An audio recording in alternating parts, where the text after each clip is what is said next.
Hey guys, first of all, I wanted to say Happy New Year from the Vegan Homestead to you. I hope you have a great 2020. My name is John, if you haven't met me before. Nice to meet you. Normally this channel is about growing some stuff in your garden and turning it into a delicious meal in the summertime, and then in the wintertime, we want to do some soups and all that fun stuff. So it's mostly a cooking channel. However, I'm going to switch gears just for the first video of 2020 and talk about my spinal health, if you will. I've been dealing with some annoying back pain since about July that just has not gone away. And it's kind of a long story. So I feel like I'm just gonna take a second to explain myself, and then we're gonna move on and we're gonna have a great year despite whatever dumb health things I have to overcome.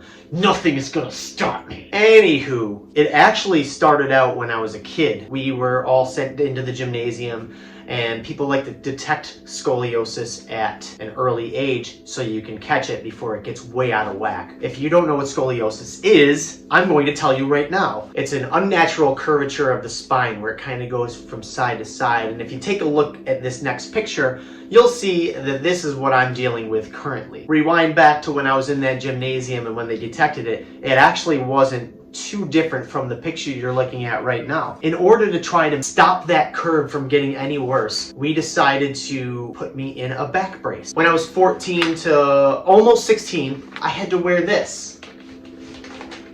Little 15-year-old John was inside this little thing here.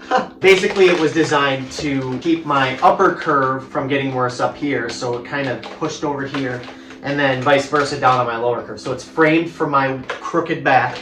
I tried to make it cool, you know, this is like right when I started to get into hardcore, so you can see integrity. I was just vegetarian when I started wearing this. That was the same year I went vegetarian. So for all you people out there saying veganism caused my spine to do this, you're wrong. I had to wear this guy for 23 hours a day for a year and a half. It wasn't terrible. I mean, it was uncomfortable. This thing up here cuts into your armpit, and so does this. So I was like always walking around like, ee. And people would always go and knock on it.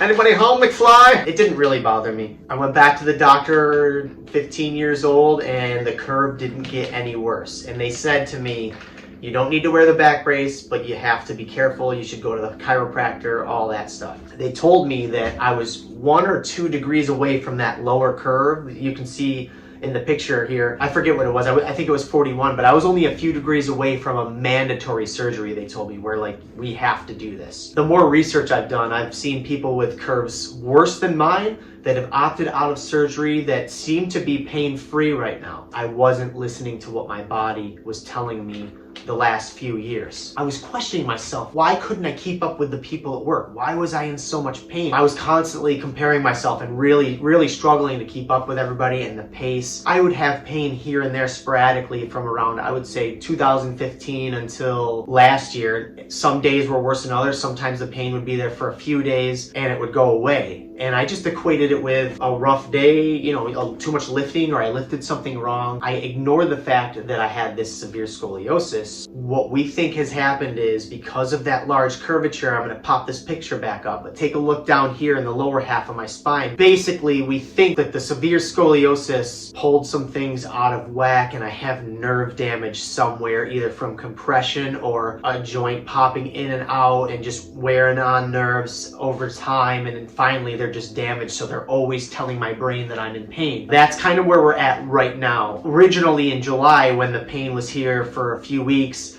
I thought maybe some time off work, a little resting, you know, I used my vacation time, and I tried really hard to get out of pain then. When it didn't get better after 3 weeks, I was very worried and frustrated at that point.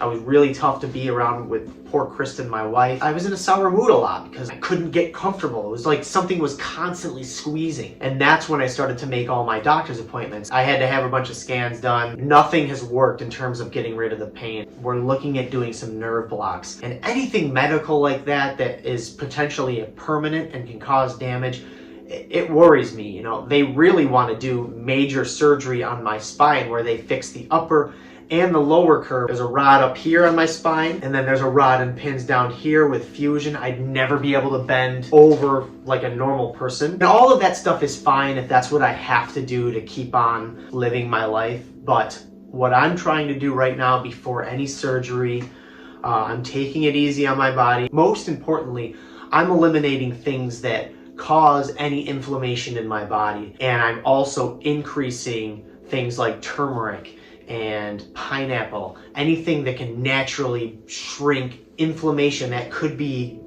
annoying some nerves down here. Maybe with some rehab and some proper dieting, I can actually get myself to a point where I'm out of pain and I don't need any surgery. But as you can see from that picture, that's a tough one. My body was telling me something the last few years and I just kept ignoring it, trying to keep up with the pace of my life. And that's the main reason why I wanted to do this video, is if there's anybody out there that's suffering from pain and you're comparing yourself to somebody else and trying to drag your body along, listen to your body. You are your own person. Get yourself checked out. Do whatever you need to do, because this right here is very costly. The time that I couldn't work, the time that I couldn't focus on what I wanted to focus on outside of work, all of that was jeopardized this year. I believe that I could have avoided it. I might post more videos if you guys are interested in my journey, but the only thing that I'll probably be sharing information about what I learned on what are the top 5 foods that cause inflammation, what kind of diet should I do to reduce inflammation. I think all of that stuff is useful for anybody out there who's trying to heal themselves from any sort of chronic injury or inflammation or anything.